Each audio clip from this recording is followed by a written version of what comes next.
Bronchopulmonary segments. Bronchopulmonary segments basically हैं क्या? Bronchopulmonary segments are basically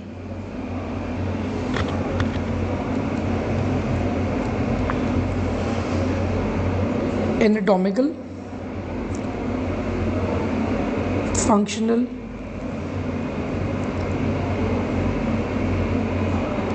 and surgical divisions of lung. ठीक है, it is basically the largest subdivision of a lung.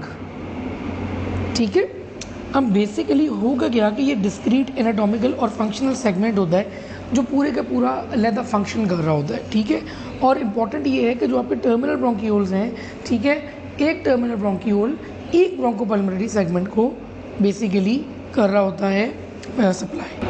अब इसमें याद रखने के लिए आपको ये पता होना चाहिए, आपको पता है ऑब्वियसली, ठीक है, एक होता है आपका राइट लंग और एक होता है आपका लेफ़्ट लंग।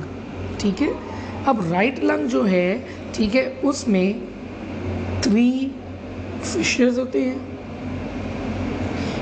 3 लोब्स होते हैं और 2 फिशर्स होते हैं। ठीक है, जबकि मैं लेफ़्ट लंग की बात करूं तो लेफ़्ट लंग में एक फिशर होता है और 2 लोब्स होते हैं। ठीक है, इसको इस तरीके से याद रखना है कि लेफ़्ट पे आपका हार्ट आता है और हार्ट उस जगह को बेसिकली कवर कर रहा होता है, इसीलिए वहाँ पे 2 लोब्स होते हैं और एक फिशर होता है। इसमें बेसिकली फिर आपने याद जो रखने वाली चीज़ है वो ये है, ठीक है, कि आपको पता है कि 3 लोब्स हैं राइट के, अपर, मिडल एंड लोअर लोब, और लेफ़्ट के मैंने आपको बताया है कि 2 लोब्स हैं, एक आ जाता है अपर लोब, एक आ जाता है लोअर लोब। ठीक है, तो इनके आगे फर्दर डिविजन्स होती हैं जो बेसिकली ब्रोंकोपल्मोनरी सेगमेंट्स होते हैं। ठीक है, जो आपकी अपर लोब है राइट वाला, उसकी डिविजन्स में आपका आ जाता है एपिकल,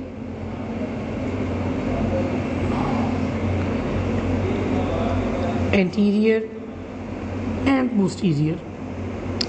जो मिडल है उसमें आपका आ जाता है लेटरल एंड मीडियल, और जो लोअर है उसमें आपके 5 आते हैं। ठीक है, इन 5 में आपने याद रखना है superior, medial basal, lateral basal, anterior basal and posterior basal. ठीक है, तो ये कितने हो गए आपके 5, 2 7 और 3 10, तो 10 ब्रोंकोपल्मोनरी सेगमेंट्स होती हैं आपके राइट लंग में। अब चलते हैं लेफ़्ट लंग की तरफ। लेफ़्ट लंग में अगर हम देखते हैं तो जो अपर लोब है, ठीक है, उसके अंदर उसी तरीके से यही वाले आ जाएंगे एपिकल, एंटीरियर एंड पोस्टीरियर। जो लोअर लोब है उसके अंदर भी उसी तरीके से यही 5 आ जाएंगे। ठीक है, superior, medial basal, lateral basal, anterior basal and posterior basal. लेकिन एक और चीज़ याद रखनी है कि एक छोटी सी आउटग्रोथ होती है लेफ़्ट लंग की जिसको हम कहते हैं लिंगुला। लिंगुला जो है, ठीक है, उससे आपके 2 ब्रोंकोपल्मोनरी सेगमेंट्स वहाँ पे होते हैं। एक आ जाता है आपके पास सुपीरियर लिंगुअल और एक आ जाता है आपके पास इंफीरियर लिंगुअल। ठीक है, तो ये भी आपके कितने बन गए, यहाँ पे भी आपके हो गए 10। तो टोटल कितने हो गए आपके bronchopulmonary segments? 20 in total bronchopulmonary segments होते हैं जिनकी डिवीजन कुछ इस तरीके से है जिस तरीके से मैंने आपको बता दी है। और मैंने आपको ये भी बताया कि each bronchopulmonary segment is supplied by a tertiary bronchiole, terminal bronchiole. ठीक है, ये आ गया जी आपका थ्योरीज के मामले में जो है ये पढ़ लेते हैं। ठीक है, ये देखिए जी, ये आपका राइट ब्रोंकस है, ये लेफ़्ट ब्रोंकस है। राइट जो है वो अपर, मिडल और लोअर लोब में डिवाइड हो गया। अपर में 3 हैं, मिडल में 2 हैं और लोअर में 5 हैं।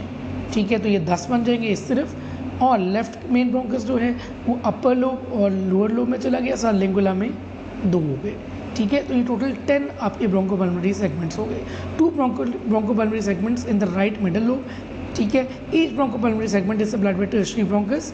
ब्रोंकोपल्मोनरी सेगमेंट्स जो है वो 10 होते हैं बोथ में, और bronchopulmonary segment is supplied by the tertiary bronchiole. ठीक है, तो ये चीज़ें आपने याद रखनी है अबाउट द ब्रोंकोपल्मोनरी सेगमेंट।